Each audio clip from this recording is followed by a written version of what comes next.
two things that the board has already decided to do. Let me be clear on that. These decisions have been made and we've had to move forward in order to align our budgets with our estimates. The first had to do with the stadium.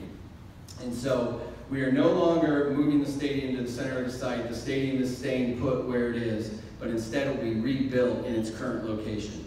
All right, and so doing that saves millions of dollars, not having to move the stadium. There will be, the turf has years left in its life, so we're going to keep that intact. The visitor stands, a few light poles are the things that will remain in the stadium, but everything else will be brand new from the stadium's perspective. The second thing that our experts came to us that Steve will explain later in terms of why it saved the money it did has to do with the height of the building. As you recall, we were a 4-story building heading into schematic design. The board has made the decision to change from a 4-story building to a 3-story building. Again, without impacting the educational academic environment.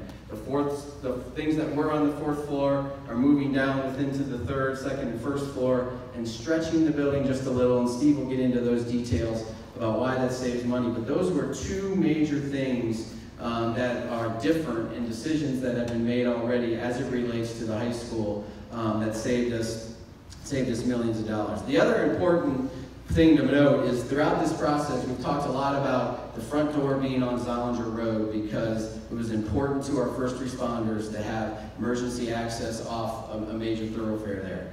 That is still happening in this site design. So that is a key factor that we did not change where the front door is. You're still going to come in off of Zollinger Road. And in fact, when you see what Steve is going to share you today, it's going to seem pretty similar to what you saw back in May as it relates to the site, with the exception of the new stadium being in its current location and the building being 3 stories as opposed to 4.